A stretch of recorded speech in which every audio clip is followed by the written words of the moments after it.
और ब्रेक के बाद आपका स्वागत है। उन्नाव से इसी बीच खबर आ रही है। उन्नाव से आपको ये खबर बता दें जहां पर ऑटो चालक को पीट पीट करके हत्या कर दी गई है। उन्नाव से आपको ये खबर बता रहे हैं जहां पर दबंग युवकों ने ऑटो चालक को मौत के घाट उतार दिया है। ऑटो चालक को बीच चौराहे पर घेर कर पीटा है तो आरोपी मरणासन हालत में छोड़कर फरार हो गए थे बदमाश और जिला अस्पताल में डॉक्टरों ने मृत घोषित कर दिया है। उन्नाव से आपको ये खबर बता रहे हैं दबंगों की दबंगाई देखी गई है। सूचना पर पहुंची पुलिस जांच पड़ताल में जुटी है। पुलिस ने शव कब्जे में लेकर पोस्टमार्टम के लिए भेज दिया है। सदर कोतवाली के गदन खेड़ा चौराहे की ये घटना बताई जा रही है।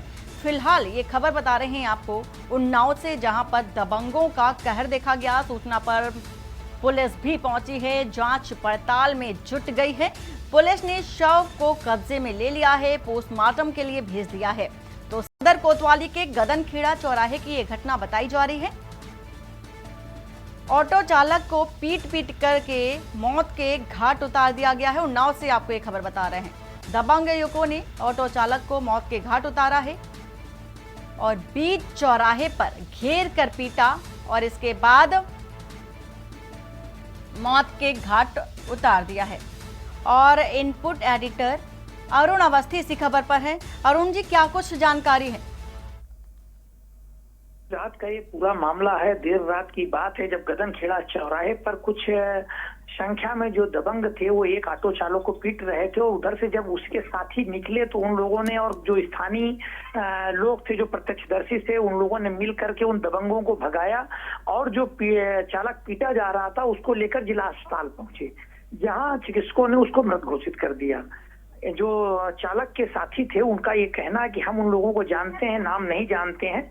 और इसके बाद ये सूचना पुलिस तक पहुंचती है, पुलिस मौके पर पहुंचती है और शव को कब्जे में लेने के बाद पोस्टमार्टम के लिए भेज देती है। साथ ही ये दावा कर रही है पुलिस की जो इस पूरी घटनाक्रम में जिसे जो दबंग इस घटना को कारित करने वाले हैं इनको जल्द गिरफ्तार कर किया जाएगा। जी अरुण जी, जिस तरह से दबंगों ने एक ऑटो चालक को बड़ी ही बेरहमी के साथ पीटा, ना सिर्फ पीटा, मौत के घाट उतार दिया, क्या कारण था? इतनी बेरहमी से पिटाई आखिर क्यों की? हालांकि इस पूरे मामले को लेकर पुलिस कोई बयान नहीं दे रही है और जो उसके साथी चालक थे जो उसको लेकर के जिला अस्पताल पहुंचे थे उनका सिर्फ यही कहना है कि हम लोग उसको पिटते हुए देख रहे थे, जिसके बाद उसको छुड़वाया और छुड़वाने के बाद में जब उनको ललकारा तो वो सारे दबंग जो पीटने का काम कर रहे थे वो सब भाग निकले, वहां से फरार हो गए। जिसके बाद उस घायल युवक को लेकर के उसके साथी जिला अस्पताल पहुंचते जहाँ उसकी मौत हो जाती है। हालांकि पुलिस का दावा है कि जो घटना कारित करने वाले दबंग हैं उनकी पहचान कर ली गई है और जल्द उनकी गिरफ्तारी कर ली जाएगी। बड़ा सवाल हो जाता है कि जब तक ऑटो चालक की पिटाई होती रही तो लोग भी तमाशबीन बने खड़े रहे। अगर मौके पर कदम उठा लिया जाता तो शायद आज ऑटो चालक जीवित होता। अरुण, बिल्कुल सही है। जिस तरीके से लोग पहले तमाशा देखा करते हैं और बाद में आगे बढ़ते हैं, जिससे इस तरीके की घटनाएं अक्सर प्रकाश में आती हैं। जो पीट पीट कर जिस तरीके से उसको मारा गया और उसके बाद उसकी मौत हो जाती है, निश्चित अगर वो उस समय जो लोग थे जिन लोगों ने उसको ललकारा था, अगर ये घटना थोड़ी देर पहले किए होते और उसको ललकारे होते तो शायद इस तरीके की घटना न होती और उसकी जान बचाई जा सकती थी। हालांकि अब पुलिस लकीर पीटने का काम कर रही है और ये दावा कर रही है कि जो दबंग थे उनकी पहचान कर ली गई है और जल्द उनको जेल भेजा जाएगा। पूरी जानकारी देने के लिए अरुण जी आपका शुक्रिया। खबर बता रहे हैं आपको उन्नाव से, जहां पर ऑटो चालक की बीच चौराहे पर पीट पीट करके हत्या कर दी गई है।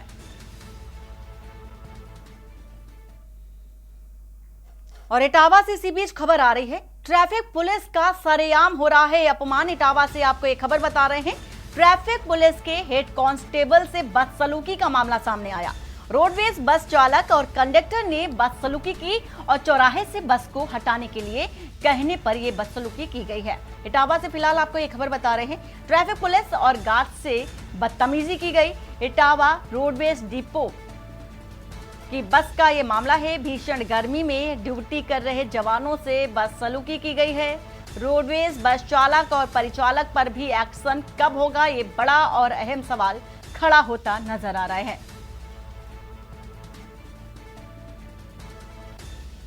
प्रमोद दीक्षित इसी खबर पर हैं। प्रमोद, पूरी जानकारी क्या है, विस्तार से बताइए। जी, मैं आपको जानकारी बता दूं, जिस तरीके से आज सुबह ट्रैफिक पुलिसकर्मी के द्वारा जो 8 बजे से ड्यूटी लगी थी वो वहीं से पहले भी आदेश जारी किया गया था इटावा के एसएसपी के द्वारा और जिलाधिकारी के द्वारा कि यहाँ कोई भी अवैधानिक रूप से कोई भी बसें खड़ी नहीं होंगी, जिसके कारण से जाम लगता है। उसी के चलते आज ट्रैफिक पुलिस के लेके जो हेड कांस्टेबल है उसको रोडवेज कर्मचारी से हटाने की बात कर रहा था, तभी उनकी दबंगई सामने आई है। एक ऑन ड्यूटी पर हेड कांस्टेबल इतनी भीषण गर्मी में तैनात है और चौराहे पर धूप में अपनी ड्यूटी कर रहा है, उस दौरान इस तरीके से अपमानित होकर के उनको नौकरी करनी पड़ती है। ये बहुत बड़ी और सोचने वाली बात होती है कि एक रोडवेज बस चालक और उनका कंडक्टर दोनों ही एक ट्रैफिक पुलिस पर हावी हो रहे हैं और इस तरीके से हावी होते हैं तो आखिर जनपद की पुलिस या वो ट्रैफिक पुलिस हो या आम की पुलिस हो, वो इससे कैसे अपनी नौकरी कर पाएगी और कैसे अपनी ड्यूटी कर पाएगी। अगर कहीं जाम लग जाता है तो बड़े अधिकारियों के द्वारा उनको सजा मिल जाती है। सजा न मिलने के कारण से उनको भीषण धूप में और गर्मी में अपनी ड्यूटी करनी पड़ती है, जिसके चलते उनको अपमानित भी होना पड़ रहा है। पूरी जानकारी देने के लिए प्रमोद आपका शुक्रिया। खबर इस वक्त की बता रहे हैं आपको इटावा से, ट्रैफिक पुलिस का सरेआम अपमान हो रहा है। और क्या है ये एक ऑन ड्यूटी पर आपसे हटाने के लिए कह रहा है, आप नहीं हटा रहे हैं, मतलब कि आपके आरएम का आदेश भी है। हटाएंगे नहीं आप लोग, नहीं हटाएंगे नहीं आप लोग हैं। और सीधा चलते हैं महाराजगंज, जहां पर अमित शाह क्या कुछ कह रहे हैं आपको सुना देते हैं। 23 साल तक एक दिन का भी छुट्टी लिए बगैर, एक दिन का भी छुट्टी लिए बगैर दीपावली के दिन भी सेना के जवानों के साथ सरहद पर मिठाई खाने वाला नरेंद्र मोदी है। ये दोनों के बीच में आपको पसंद करना है। एक और गरीबी हटाओ का झूठा नारा देने वाली कांग्रेस पार्टी है और दूसरी ओर 80 करोड़ लोगों को 5 किलो अनाज मुफ्त में दिया, 12 करोड़ लोगों को शौचालय दिया, 14 करोड़ लोगों को नल से जल दिया, 10 करोड़ लोगों को गैस का सिलेंडर दिया, 60 करोड़ लोगों को 5 लाख तक का पूरा स्वास्थ्य का खर्चा मुफ्त में कर दिया और 11 करोड़ किसानों को 6,000 रुपया प्रति साल देने का काम हमारे नरेंद्र मोदी जी ने किया है। नरेंद्र मोदी जी ने। भाइयों बहनों, महाराज करो, मुझे बताओ, अयोध्या में राम मंदिर बनना चाहिए था या नहीं बनना चाहिए था? अरे जोर से बोलो, राम लल्ला तक आवाज जानी चाहिए। बनना चाहिए था या नहीं बनना चाहिए था?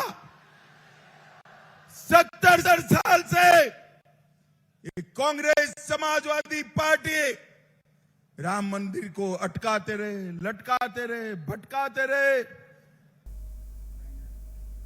और बाकी की खबरों के लिए बने रहिए आप के न्यूज इंडिया के साथ। नमस्कार। आप देख रहे हैं के न्यूज, खबरों का सारथी।